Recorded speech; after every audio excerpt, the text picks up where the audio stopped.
But the power of the ring could not be undone.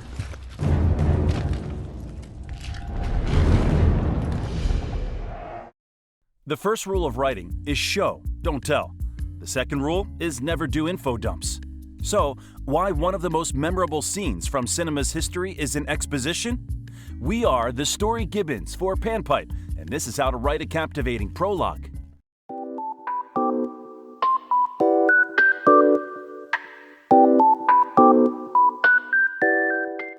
The raptor who attacks the Jurassic Park worker, the Joker's bank heist in The Dark Knight, or the space battle of New Hope. These iconic scenes have one thing in common. They're prologues detailing important background information that cannot fit anywhere else in the story.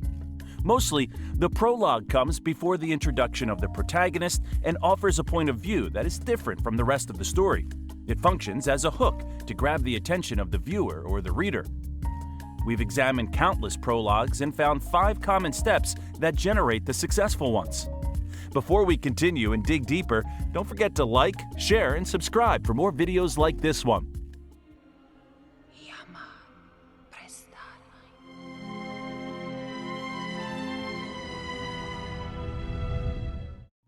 The first step to a captivating prologue is an established tone with the signature music. Nothing in the prologue is as important as the right tone. In 1995, the movie Mortal Kombat, a fan favorite here at Panpipe, gave us one of cinema's most popular scores in its opening credits. Adding praises to greatness, the prologue did not fall short. In a dream sequence, our protagonist sees the battle of his brother with the evil sorcerer. The scene draws the audience through an intense Eastern music and chanting. As tension in the music rises, the viewer hears every combat move, every blow, and every crack of the bone, introducing to the audience an action-packed world of a deadly tournament. Whether you write a screenplay or a book, generate momentum for your story through your unique voice and tone.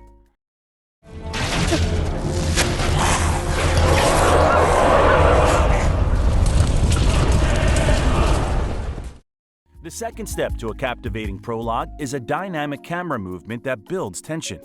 If nothing of significance happens on the page or the screen, your audience might leave.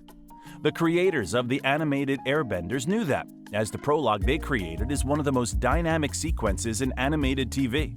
Either the camera moves or the characters it captures are performing martial arts. Movement will happen constantly.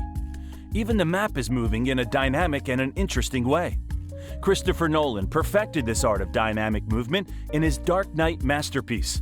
Many have praised this movie, so we are not going to repeat what others have said. But next time you watch the Joker's bank heist scene, pay attention to the movement, and you'll see that in every frame either a character, the camera, or both move.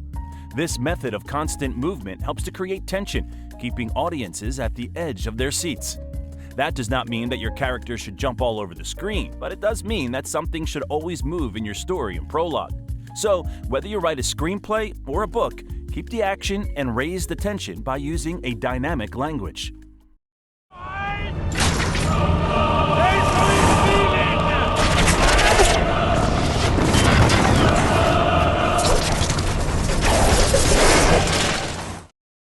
The third step to a captivating prologue is picturing visuals that invoke awe and dread. In the classic sci-fi of the 90s, Independence Day, the prologue begins with a great shadow that progresses through the surface of the moon, heading straight to Earth. We feel the scale of the ship through our eyes. The script reveals just enough for the audience to be intrigued, while leaving enough elements to the shroud of mystery. By the slow advancement of the alien ship, we are allowed to take in the enormity of the scene. So, whether you're writing a screenplay or a book, communicate to your audience awesome visuals that will draw them to your story.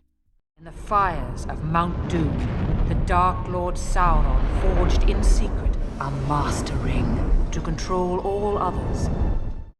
The fourth step to a captivating prologue is the introduction of the antagonist. This is a crucial point for the understanding of the prologue. If your first scene focuses on the protagonist, you're not writing a prologue, but an introduction. Raiders of the Lost Ark begins with a sequence that is disconnected from the main plotline. You can remove it completely and still make sense of the story. However, since the hero takes the spotlight, it is still only the introduction of the hero. On the other hand, in Lord of the Rings, The Fellowship of the Ring, the spotlight belongs to the One Ring and the one who forged it, Sauron, the main antagonist force of the narrative. Therefore, the opening scene of The Lord of the Rings is a prologue. How to create an antagonist worthy of your story? Another video coming up soon will help you craft the perfect antagonist for your hero. So, whether you're writing a screenplay or a book, write a prologue that captures the power, motive, and uniqueness of your villain. The ring passed to Isildur, who had this one chance to destroy evil forever.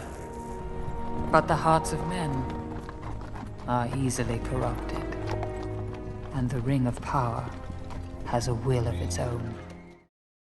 The final and most important step to a captivating prologue is to focus on the conflict in your story. Any story is about two things: conflict and change. The conflict is introduced at the beginning of your story, change is finalized by the end. In Star Wars: New Hope, the conflict of the story is front and center. A group of ragtag rebels has to transfer the schematics of a world-ending spaceship that will grant an evil empire the control it seeks over the galaxy. It is an action sequence that still captures the imagination of audiences today because it is simple and to the point. So, whether you're writing a screenplay or a book, define the main conflict in your prologue. Want to learn more on how to best display a conflict? Like, share, and subscribe for more videos like this one. Asking yourself how to write those first few lines? Click on the link below. And always remember, establish your tone, use a dynamic language, inspire awe through visuals, introduce your antagonist, and focus on your conflict. Do that, and you might have a captivating prologue on your hands. We are the Story Gibbons for Panpipe. Until next time, stay curious and have fun.